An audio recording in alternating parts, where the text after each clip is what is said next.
नमस्कार मित्रों। महाभारत के युद्ध में विजय प्राप्त करने में श्री कृष्ण के दिमाग और धनुर्धर अर्जुन के युद्ध कौशल ने एक अहम भूमिका निभाई थी। यदि महाभारत के युद्ध में पांडवों की ओर से श्री कृष्ण और अर्जुन न लड़ रहे होते तो पांडवों की जीत होना नामुमकिन था।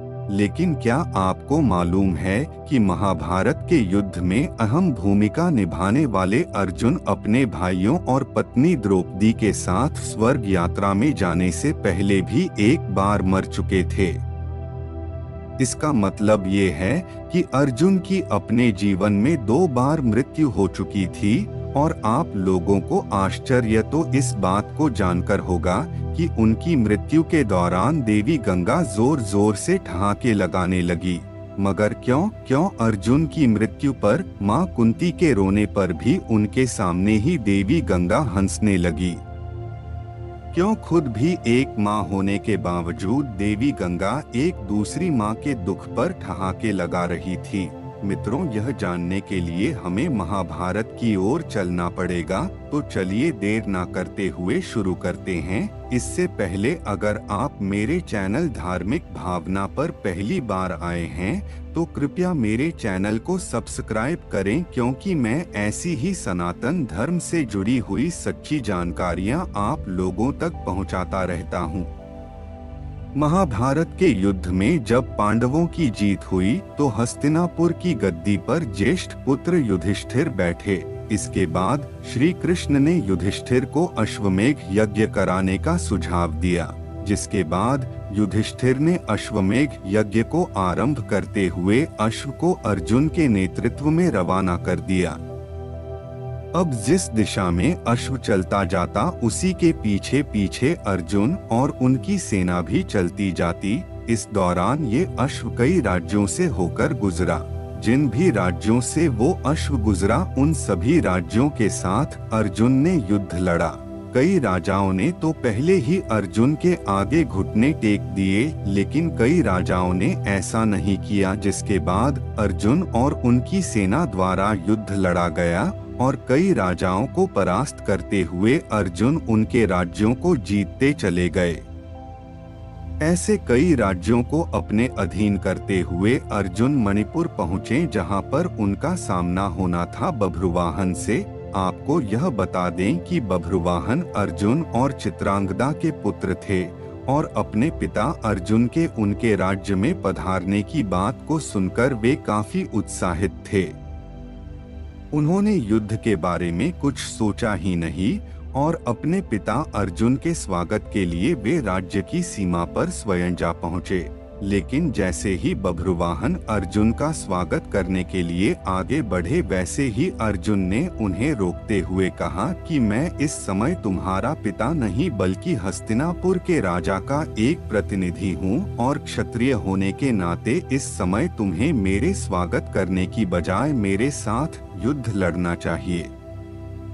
बस उसी समय अर्जुन की दूसरी पत्नी उलूपी वहां आती है और बभ्रुवाहन से बोलती है कि हे पुत्र, तुम्हें अपने पिता के साथ युद्ध लड़ना चाहिए। यदि तुम युद्ध नहीं लड़ोगे तो इससे तुम्हारे पिता का ही अपमान होगा। माता की आज्ञा पाते ही बभ्रुवाहन युद्ध के लिए तैयार हो जाता है और अर्जुन और बभ्रुवाहन के बीच युद्ध छिड़ जाता है।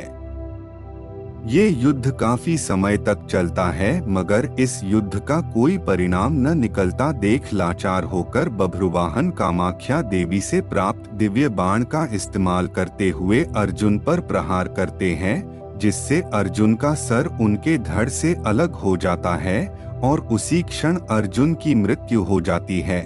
साक्षात अर्जुन की मृत्यु देख हस्तिनापुर की सेना सुन्न हो जाती है और इसकी सूचना तुरंत श्री कृष्ण तक और हस्तिनापुर तक पहुंचाई जाती है। मणिपुर पहुंचकर माता कुंती और श्री कृष्ण अर्जुन को धरती पर पड़ा देखते हैं, जिसके बाद माता कुंती अर्जुन का सर अपनी गोद में रखकर फूट फूट कर रोने लगती है और बस इसी दौरान देवी गंगा अर्जुन की मृत्यु पर मुस्कुराने लगी और जब काफी देर तक माता कुंती रोती रही तो देवी गंगा माता कुंती से कहती है, हे कुंती, तुम व्यर्थ में रो रही हो, क्योंकि तुम्हारे पुत्र अर्जुन को उसके ही कर्मों का फल मिला है।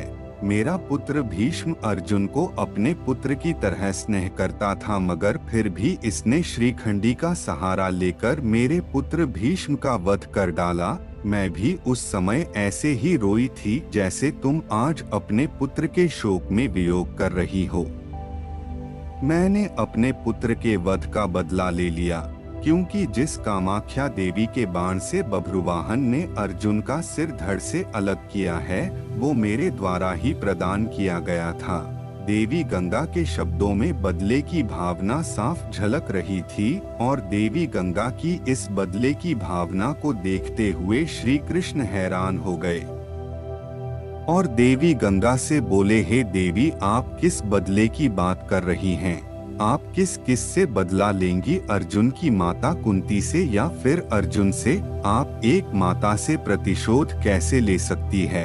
ये सुनकर देवी गंगा ने कृष्ण से कहा, हे वासुदेव, ये तो आप जानते ही हैं कि अर्जुन ने उस समय मेरे पुत्र का वध किया जब वह बिल्कुल निहत्था था। जब उस समय अर्जुन का ऐसा करना उचित था, तो अर्जुन का वध उसी के पुत्र द्वारा कराकर मैंने क्या गलत किया?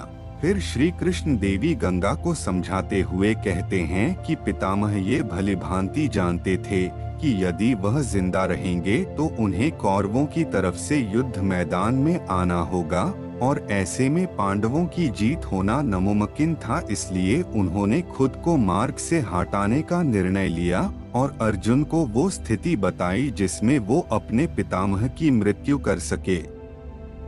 यहाँ तक कि जब अर्जुन का मुकाबला उनके पुत्र बभ्रुवाहन से हो रहा था, तो उस समय भी उन्होंने बभ्रुवाहन पर प्रहार न किया, बस बभ्रुवाहन के प्रहारों को रोके रखा और साथ ही बभ्रुवाहन को कामाख्या देवी द्वारा दिए गए दिव्य बाण की लाज रखने के लिए अपने प्राणों की आहुति दे दी। अब श्री कृष्ण द्वारा दिए गए तथ्यों को सुनकर देवी गंगा सोच में पड़ गईं, और उन्होंने श्री कृष्ण से अर्जुन को पुनः जीवित करने का मार्ग पूछा, जिसके बाद श्री कृष्ण देवी गंगा को उनकी प्रतिज्ञा वापस लेने को कहते हैं। जिसके बाद देवी गंगा ने अपनी प्रतिज्ञा वापस ली और अर्जुन का सर धड़ से जोड़ दिया, मगर अब भी अर्जुन के प्राण वापस न आए थे। जिसके बाद श्री कृष्ण ने अर्जुन की दूसरी पत्नी उलूपी से नागमणि लेकर अर्जुन को पुनः जीवित कर दिया। मित्रों, आज के लिए बस इतना ही। अगर आपको मेरा यह YouTube वीडियो अच्छी लगी हो तो कृपया इस वीडियो को लाइक और शेयर जरूर करें, और मुझे एक प्यारा सा कमेंट जय श्री कृष्णा लिखकर भेज दे। धन्यवाद।